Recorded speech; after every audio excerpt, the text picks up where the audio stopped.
First on the Kelly File, growing controversy tonight over a film exposing the shocking violence against Islamic women, attempts to silence that film, and now attempts to silence us from telling you about it. Welcome to the Kelly File, everyone. I'm Megyn Kelly.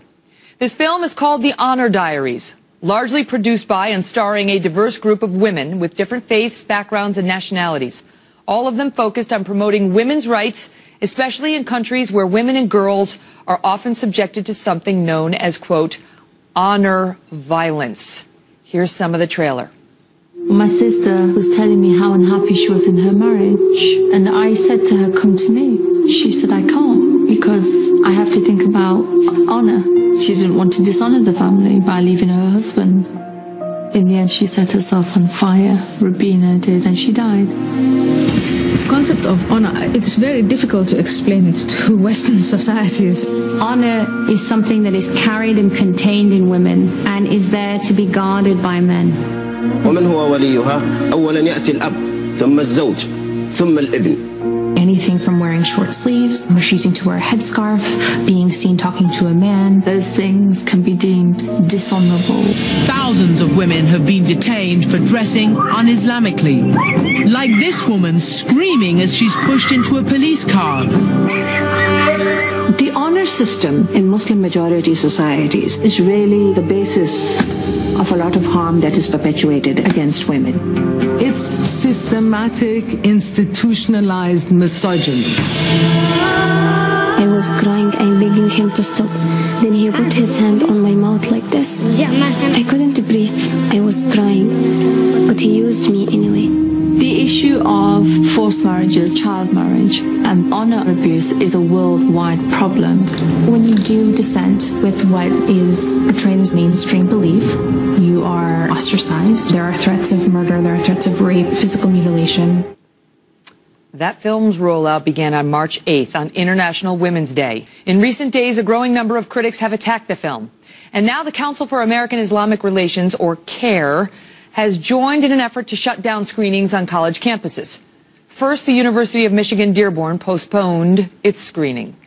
Others have since followed suit. The film's critics celebrating those victories on their social media sites. We reached out to CAIR to get its perspective.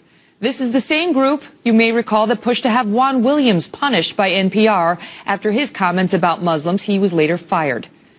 CAIR pointed us to a blogger who, instead of coming on to defend his criticism of the film, decided to write a hit piece lamenting that, quote, Jews produced this film and suggesting Fox News was intent on, quote, ginning up controversy over the movie.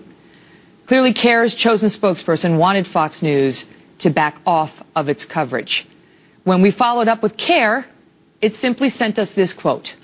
American Muslims join people of conscience of faith in condemning female genital mutilation, forced marriages, honor killings, and any other form of domestic violence or gender inequality as violations of Islamic beliefs. If anyone mistreats women, they should not seek refuge in Islam. The real concern in this case is that the producers of the film, who have a track record of promoting anti-Muslim bigotry, are hijacking a legitimate issue to push their hate-filled agenda. So why is CAIR and its supporters so afraid of this film, and why are they trying to shut down free speech? This is an extremely serious issue, and you would think that the Muslim community would want this faction of violence against Muslim women highlighted, but Brooke, they do not. I think the Muslim community does want this highlighted, but you have CAIR, the Council on American Islamic Relations, which is an organization that is connected to terror groups. It was set up as a PR arm for Hamas, for the Muslim Brotherhood here within the United States, is attempting to stifle open dialogue about violence against Muslim women. And the question is why? Why are they doing this? Well, Doctor, let me ask you, because, you know, you've experienced some of this firsthand. And what groups like CAIR and those who support them say is this is Islamophobic, and that this is an attempt to portray the Muslim community at large as anti-women and violent against women, when in fact it's just a faction. I think your observations are valid, but I think their motives are questionable. They claim to be defending the vulnerable, whereas they're actually silencing exposure about the vulnerable. And I think they do that for a very deliberate reason. They do that because there is political capital in portraying the American Muslim as a victimized sector of society, whereas nothing can be further from the truth. Muslims in this country are more socially mobile and economically powerful than probably anywhere else globally, and particularly in the Muslim-majority world. What do you make of the movie, though? Their criticisms of the movie are the vast majority of Muslims don't condone this type of behavior, don't engage in this type of behavior, and would be as appalled about this movie as the rest of us are. That may be too simplistic. It's certainly true that many of us that are participating, myself included, are Muslim and observing in Muslim beliefs. But most of the violence that is conducted against women occurs 9 out of 10 times most commonly in Muslim-majority countries. And we have countries that legislate positions on women that encourage and incite this kind of violence. So saying that the Muslim world does not have a role in honor violence is false and dishonest, but the motive is very clearly not to advance human rights on women or children, but to advance their own political position. The producers behind this film, with whom CAIR takes issue, came out and said, we want to do this film because not only do we want to call attention to this, but we're sick of the political correctness that stops attention from being called to issues like this. A few years ago, I did a documentary here at Fox News called Honor Killings, and the blowback was considerable. The people who don't like a spotlight shined on these issues are very, very aggressive and vocal. Right, and this is CAIR's MO. What they do is they sue anyone, they intimidate anyone, they call anyone Islamophobic who is brave enough to raise awareness about things like so-called honor violence, female genital mutilation, Muslim children, female children that are being married to elder men. These are real human rights violations. And CAIR has gone out on this defamation campaign calling anyone who talks about this anti-Islam. Now, I'd like to ask, if it's anti-Muslim to raise awareness about the human rights violations occurring against Muslim women in the UK, in Canada, in the United States, and also in Pakistan and the Muslim world, what then is pro-Muslim? And the stats, just so, and I'll give you the floor in 1 second, just the stats so our viewers know, 125 million women and girls have suffered female genital mutilation in Africa and the Middle East since '89. In half of those countries, the majority of girls had happened before age 5. Over 60 million girls worldwide are child brides married before 18. The UN puts the annual worldwide number of honor killing at about 5,000 women. It's incredible. I mean, that oxymoron. Go ahead, Doctor. That last number is a gross underestimate. Many of the killings are undocumented and not reported, so that's actually the tip of the iceberg, and I think a 2002 figure.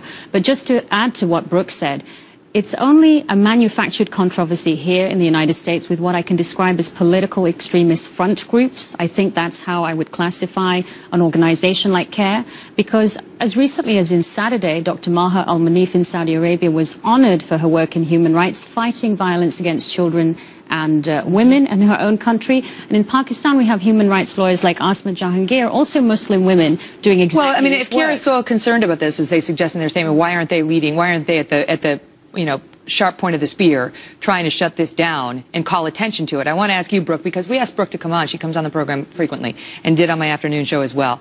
And you reached out to a contact asking her, does she want to come on and debate this with you online? This woman, Linda Sarsour, right? Exactly. And this woman has not only declined to come on, her bio is featured on whitehouse.gov. I mean, this is a person who has got a high profile. She tweeted out as recently as March 28th in objection to this film, how many times do we have to tell white women that we do not need to be saved by them? Is there code language I need to use to get through? Extraordinary, right?